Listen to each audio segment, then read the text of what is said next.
At my mother-in-law's birthday dinner in Rome, my seat was missing.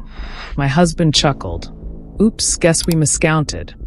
As the family laughed, I calmly said, "Seems I'm not family," and walked out.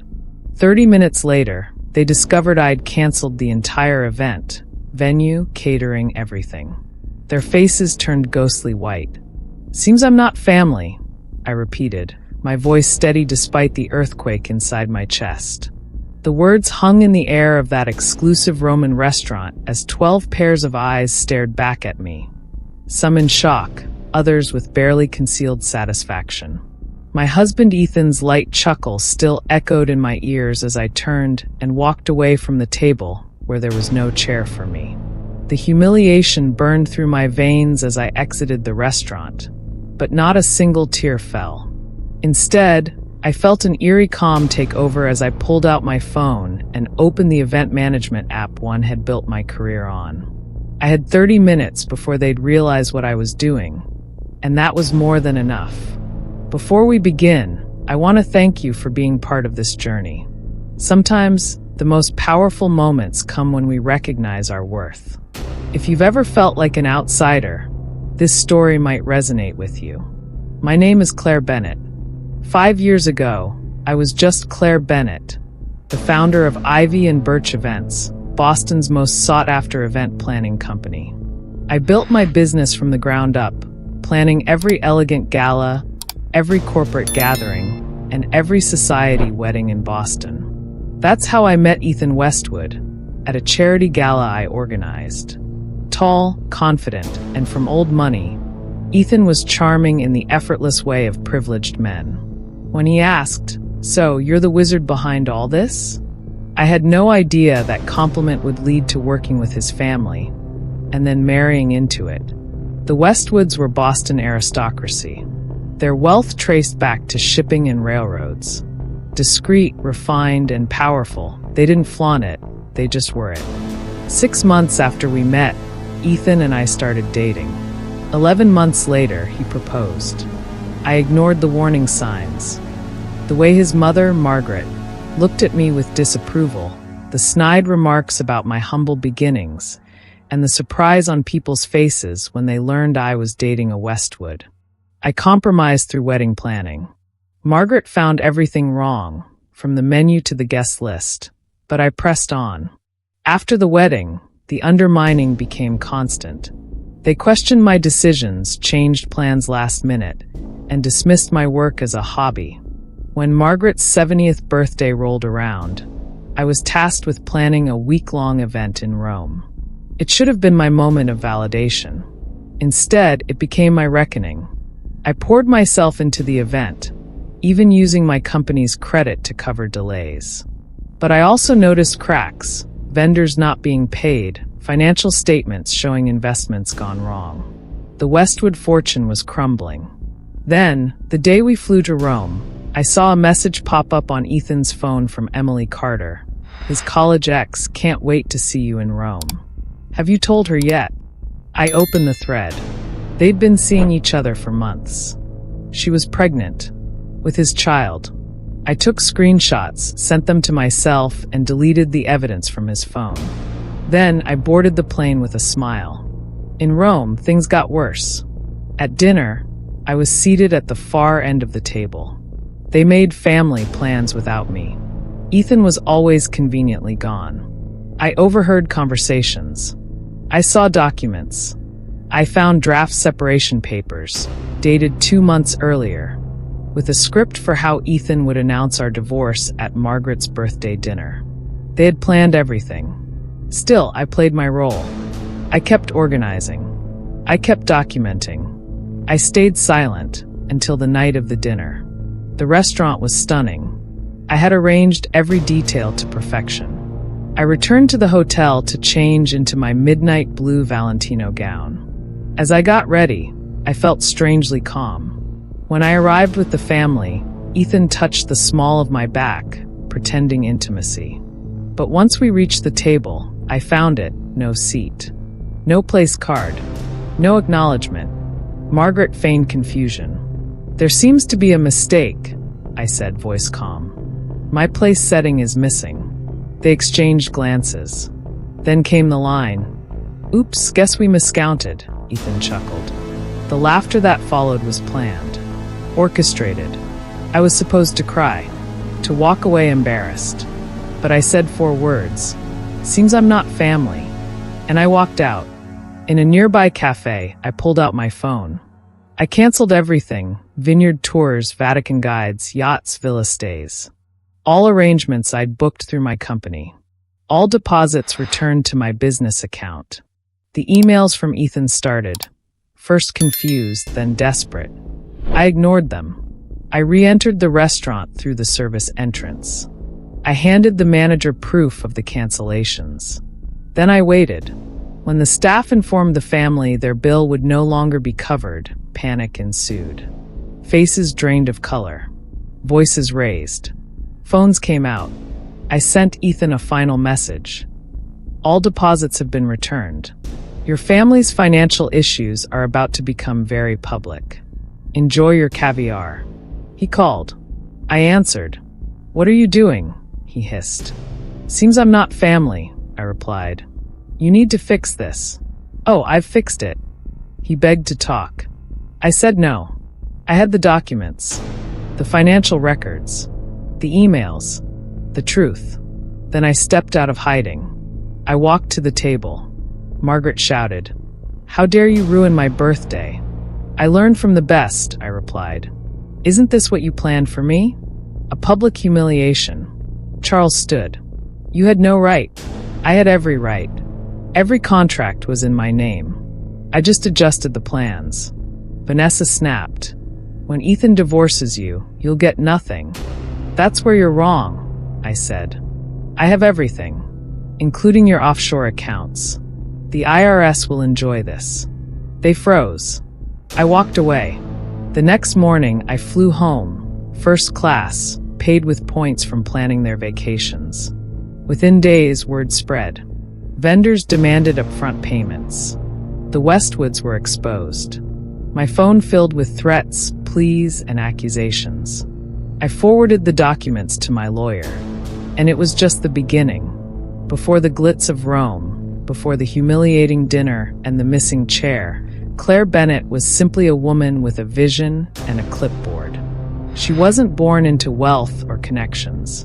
Her childhood had been modest, her early career rocky, and her reputation hard-won. But she had one thing going for her that no one could deny: excellence. Claire built Ivy and Birch events from her tiny studio apartment in South Boston. In those days, her office was a kitchen counter, and her staff consisted of her cat, Mocha, who did nothing but sleep on her invoices. She'd hustle from one small wedding to another, taking any job that came her way. Baptisms, retirement parties, quinceañeras.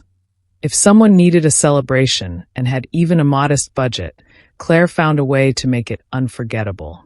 She worked insane hours, often pulling all-nighters to finalize floral mock-ups or hunt for missing linens. What others saw as chaos, she saw as opportunity. Her events weren't the biggest, but they were thoughtful, elegant, and seamless. Clients began to notice. Then came word of mouth, small write-ups in local blogs, and finally a feature in Boston Bride magazine that called her a rising star in bespoke events. That was the same month she met Ethan Westwood. It was a charity gala at the Four Seasons, thrown by the Boston Children's Foundation. Claire had been hired to plan it last minute after another planner dropped out. The timeline was brutal. For weeks, 300 guests, a 1920s theme. She barely slept, practically lived inside the ballroom, and had to juggle sponsors, donors, the board of directors, and the venue staff. But the night went off flawlessly. She was adjusting a centerpiece when a smooth voice interrupted her thoughts. "You're the wizard behind all this, aren't you?" She turned and saw him. Tall, dark-haired, impeccably dressed, with a lopsided smile that could make any woman lower her guard. "I prefer magician," she said with a tight smile. "Wizards wear hats." He laughed, the kind of rich, easy laugh that made heads turn. "Ethan Westwood," he said, offering his hand. "My mother's on the board." She hasn't stopped raving about the transformation. Claire shook his hand, noting the expensive watch and the understated cufflinks. Nice to meet you. Claire Bennett. I've been to dozens of these things, he continued, glancing around the room. They're usually stuffy, sterile. But this? It feels like a real party. She wanted to dismiss the compliment, but his tone was genuine. His interest lingered, not just in her work, but in her. That night, he found her again before the event ended. They talked by the dessert table about travel, books, and his work at his family's investment firm. He didn't mention their wealth outright, but it didn't take a genius to piece it together. Still, Claire liked his easy confidence, his attentiveness. He asked real questions, and for the first time in a long while, she felt seen. 1 week later, he invited her to dinner. Their romance moved quickly. Ethan was magnetic, generous, always whisking her away to rooftop dates or private showings at art galleries. He remembered her favorite flower, her favorite wine, even the way she liked her coffee. With Ethan, she felt like the heroine of a novel.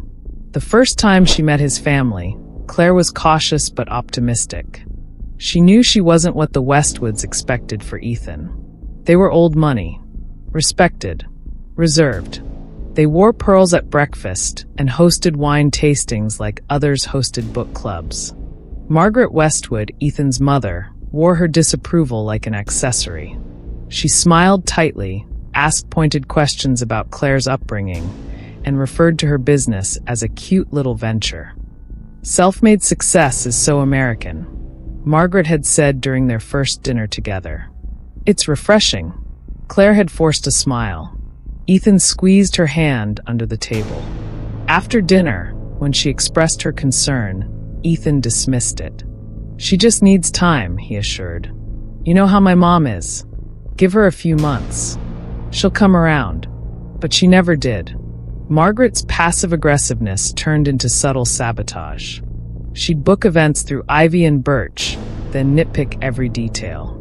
When guests complimented the decor, Margaret would smile and say, Claire has such a good eye for these things. It's almost like having a party planner in the family. Claire said nothing. She told herself it wasn't worth it, that eventually they'd recognize her value. The proposal came 11 months in. A yacht off Nantucket, champagne, a vintage ring. Claire said yes before he even finished the question. The wedding was the social event of the season. Claire tried to hire another planner, but her trust issues got the better of her. She planned it herself, navigating the politics of high society, the press, and Margaret's constant meddling. The guest list is missing some important names. Margaret had said 2 weeks before the wedding. And the filet mignon? A bit bold, don't you think? Ethan stayed mostly neutral, acting as a buffer. But he never contradicted his mother. Claire's wedding day felt more like a performance than a celebration. But she smiled through it, because she loved Ethan, because she believed in their future.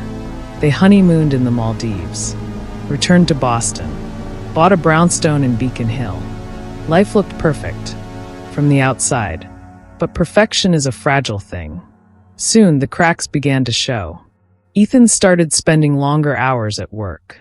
Margaret inserted herself into every detail of their lives, from the interior decor to their vacation plans. Family dinners became weekly tests of Claire's composure.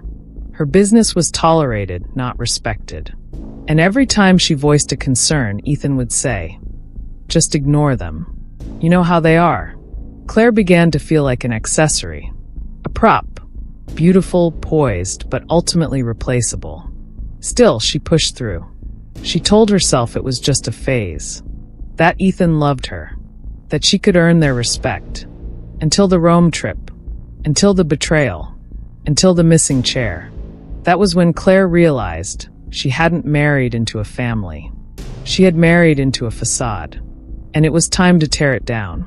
Claire stared at the fire crackling in the marble hearth of their Beacon Hill brownstone, the orange flames flickering like tiny flags of warning. Her reflection danced on the glass coffee table, poised, composed, elegant. But inside, she was unraveling thread by thread. Rome had changed her. Or rather, Rome had revealed the truth she had buried under loyalty, love, and a desperate need to belong. The morning after she returned from Italy, she poured herself a cup of coffee, sat at her kitchen island, and opened a new folder on her laptop. Westwood paper trail. The evidence she had gathered during her trip was damning. Photos of suspicious bank transfers. A spreadsheet of unpaid vendors and falsified statements from the Westwood estate. Conversations she'd overheard and documented. Names, dates, amounts. Then there were the screenshots from Ethan's phone. Emily Carter. The pregnancy. The timing. The deception. Claire wasn't just betrayed emotionally. She was being set up. The missing seat wasn't a mistake. It was the final move in a carefully orchestrated plan to discredit and discard her. They wanted to push her out before she uncovered their secrets. They thought humiliating her would make her walk away quietly. They had no idea who they were dealing with. She called her lawyer, a sharp, no-nonsense woman named Rachel Devlin. "I want to initiate a full audit of all contracts involving Ivy and Birch and the Westwood family," Claire said. Rachel didn't hesitate.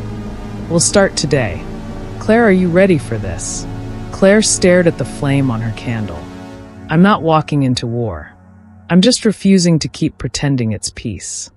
As the investigation began, Claire returned to work. She took on new clients, hosted events, and appeared in magazines. The world saw her rise, but behind the scenes, she was laying traps. Margaret called her once. "We should talk woman to woman," she said. Claire replied, "Then talk to me with your lawyer present." Vanessa sent a message, "You're destroying our family." Claire wrote back, "I didn't destroy your family. I just stopped covering the cracks." Even Ethan tried. "Claire," he said one evening, showing up at her office, "this is getting out of hand." She let him wait in the lobby for 30 minutes before emerging. "You lied," she said, repeatedly, to my face. His expression flickered between shame and panic. "We can fix this." Claire stepped closer. "You tried to erase me, but I left a mark so deep, you'll trip over it for the rest of your life." Then she turned and walked away. More secrets spilled. She discovered offshore accounts under fake foundations. Employees on Westwood payrolls who didn't exist. False invoices routed through shell companies. She quietly fed information to investigative journalists.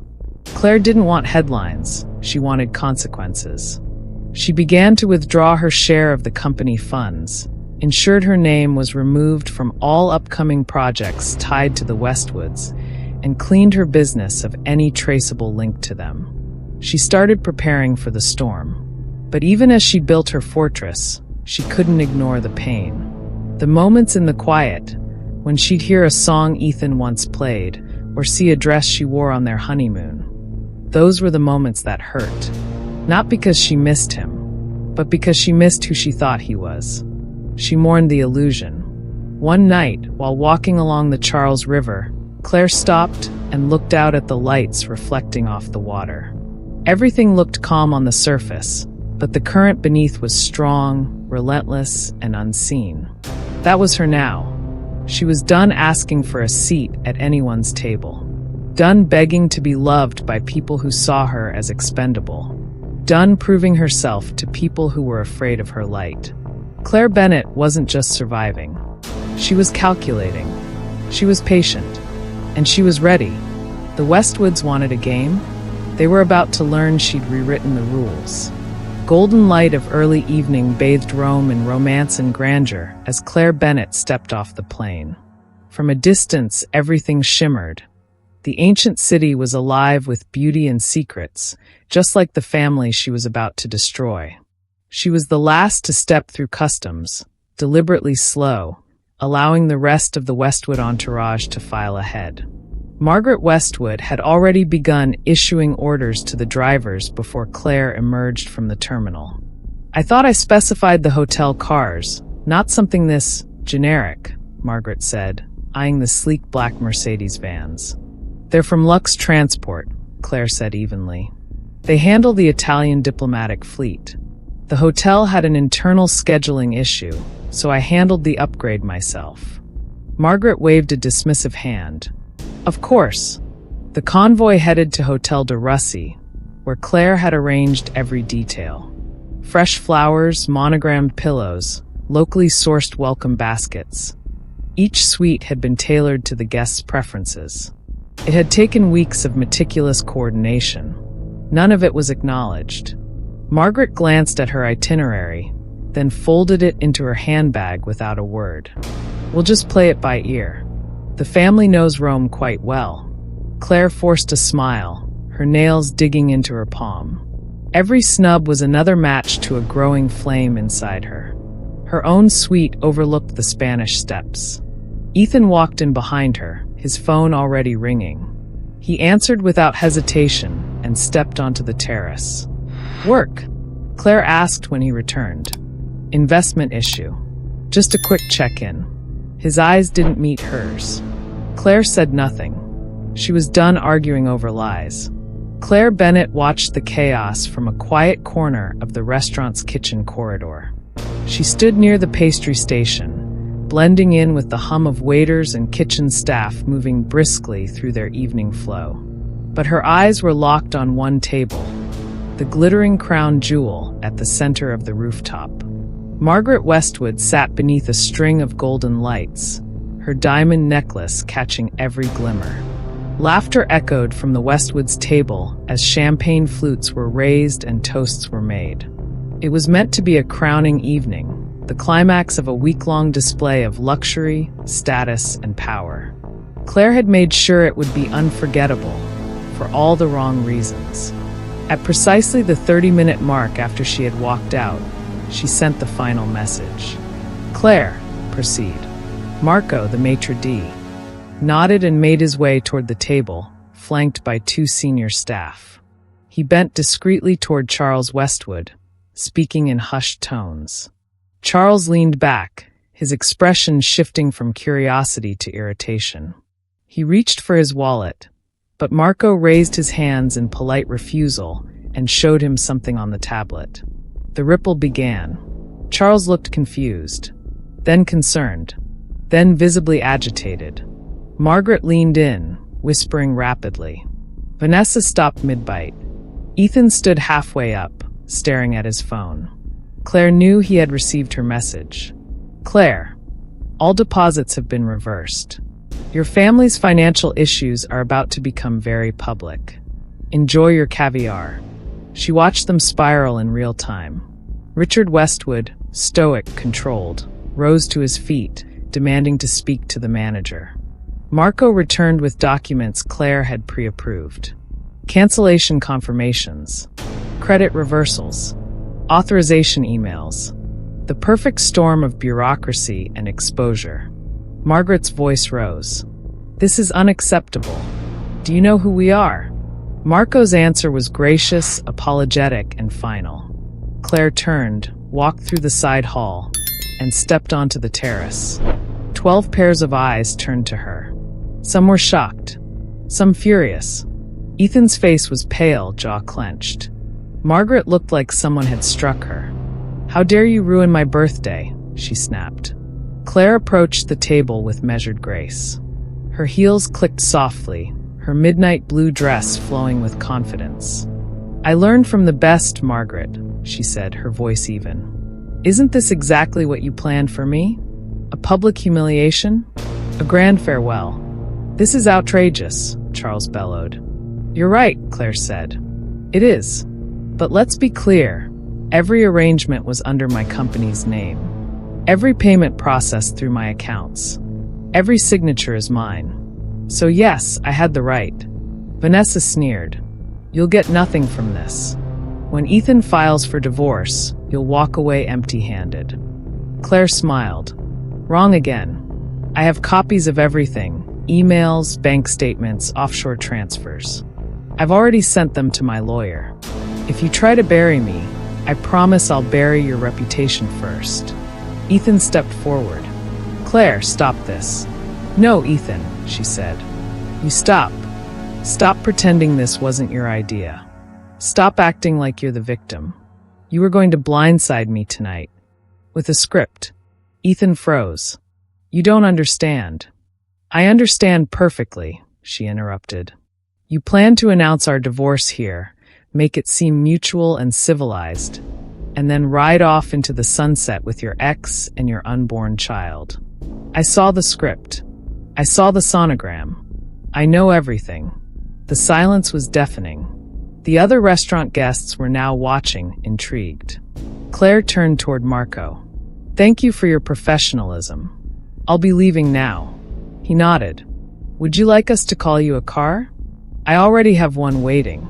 Margaret rose, shaking with rage. "You'll regret this, Claire Bennett. I already regretted marrying into this family. Now I'm just correcting the mistake." She walked out, head high, heart pounding, but not from fear. Downstairs, the car she'd arranged was waiting. She climbed in, closing the door on the noise above. Her phone buzzed. A message from Ethan. "Ethan, you have no idea what you've done. This will destroy us." "Claire, that was the point." She blocked the number. The car pulled away from Aroma Restaurant. As the lights of Rome blurred past the window, Claire stared out in silence. It wasn't about revenge anymore. It was about reclaiming herself. And she wasn't done yet. The morning after the collapse of the Westwoods Roman celebration, Claire awoke in her suite to silence.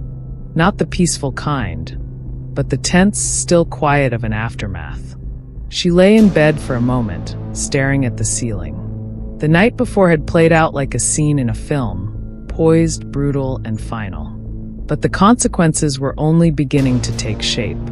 She rose, dressed in soft linen slacks and a crisp white blouse, and made herself an espresso.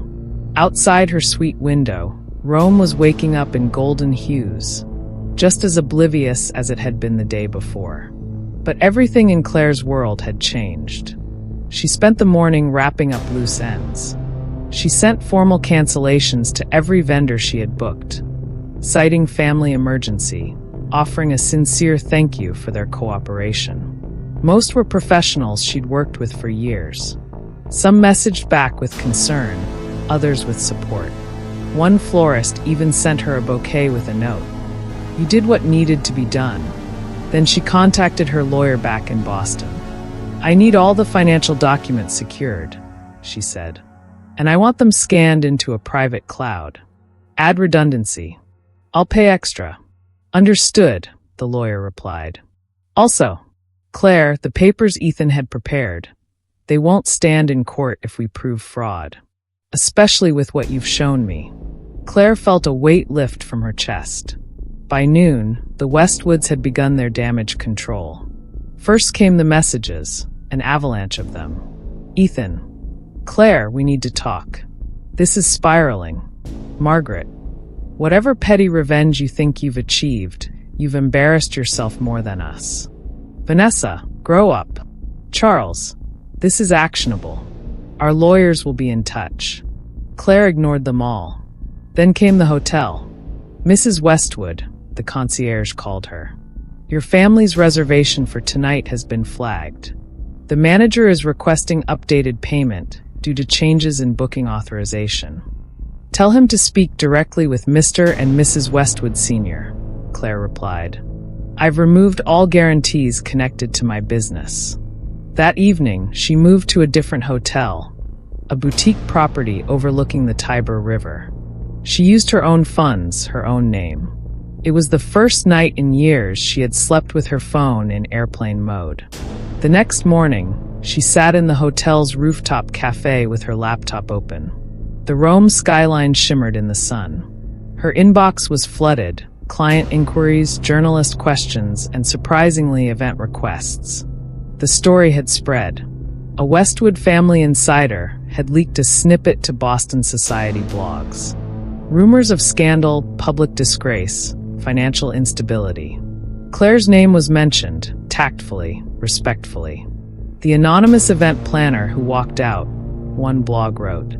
Sources suggest she orchestrated a quiet, effective unraveling of the most prominent family celebration of the year.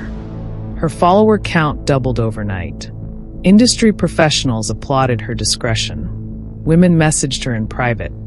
"You gave me courage." But Claire didn't reply. Not yet. She wasn't done. She drafted a final package for Ethan. An email titled, "Final Terms." "Ethan, attached are the divorce terms I propose. You'll find them more than fair. I walk away with what's mine. You walk away with what's left. I ask for no additional payout, no spousal support. In return, you do not attempt to smear my name, threaten legal retaliation, or attempt further manipulation. You'll find copies of my evidence stored with my attorney.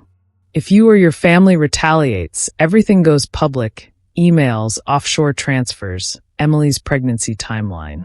Your choice. I suggest you accept. Claire." She sent it. Then she closed her laptop. That afternoon, Claire walked the cobblestone streets of Trastevere, ducked into a tiny bookstore, and bought herself a novel. For the first time in weeks, she read without checking her phone. Later, she treated herself to dinner, alone. A rich risotto, a glass of Barolo, and a view of the river. She toasted herself quietly. To rebuilding. She had loved Ethan. That was true. She had tried to make a family where there was none. But love, Claire had learned, should not cost you your dignity. And sabotage, when done precisely, wasn't destruction. It was correction. Claire returned to Boston a week after Rome, stepping off the plane not as the wife of a Westwood, but as her own name, her own person, and her own power. She arrived home to the brownstone she and Ethan had once shared. A moving company was scheduled to come that afternoon. She wasn't staying. She just needed to collect what was hers. She walked through each room slowly, letting the silence settle. The place had never really felt like hers. Margaret had suggested the furniture layout. Vanessa had picked the art. Ethan had selected the color scheme. Claire had existed within these walls, but she had never fully belonged. She packed with precision. Her books, her clothes, her laptop, jewelry she'd bought herself. She left behind every wedding gift, every shared purchase, and every object that reeked of the family she was now shedding like old skin. The movers arrived, efficient and respectful. By the time they were done, the house felt like a shell. Claire stood in the doorway for a final glance. She didn't feel sadness. She didn't feel anger. She felt clean. 2 days later, the divorce papers were signed. Ethan didn't fight it. Margaret sent a terse message through her lawyer. Vanessa was silent. Charles tried one final time to intimidate Claire with a warning about the family's reach. Her attorney laughed. It was done. The Boston Globe ran a modest but pointed article. Westwood Investment Group under scrutiny. Rumors swirled of irregularities, questionable accounts, and possible offshore activities. Claire said nothing publicly. She didn't need to. The truth had already begun to speak for itself. 6 weeks after the Rome incident, Claire hosted her first event since the scandal, a black tie fundraiser for pediatric cancer research. It was held in the same ballroom where she'd met Ethan. As the final light installation was tested and the floral walls were secured, a junior planner walked up to her. "Ms. Bennett." Claire turned. "I just wanted to say, you're a legend. Everyone in the industry is talking about what you did, how you handled it." Claire smiled. "Thank you. But I didn't do it to become a legend. I did it to become free." That night, the event was a stunning success. Media outlets covered it. Guests left glowing reviews. And Claire, for the first time in years, danced. Alone, surrounded by her work, her team, and her choices. 3 months after the divorce, she moved into a new apartment, sleek, modern, filled with light. She bought every piece of furniture herself, chose every plant, hung art that spoke only to her. She traveled. Morocco, Lisbon, Bali. She built a mentorship program for young women in event planning, launched a podcast, wrote a book titled The Missing Chair, a memoir of love, loss, and liberation. It became a bestseller. Claire never heard from Ethan again. She did, however, receive a wedding invitation addressed to Mrs. Claire Westwood, which she tore in half and recycled. A year to the day after the Rome dinner, she returned to Italy. Not to the Westwood villa, not to Aroma, but to the Amalfi Coast, where she had just finished planning the wedding of a beloved author and her longtime partner. As guests clinked glasses and waves lapped gently in the background, Claire stood on a terrace barefoot, holding a flute of champagne. Her assistant came up behind her. "Everything okay, Claire?" Claire looked out at the glowing horizon. "Better than okay." She turned to the assistant, smiling softly. "I once lost my seat at a table," she said, "but I didn't lose my place in the world." She raised her glass and toasted the sky. "To the missing chair that showed me exactly where I belonged."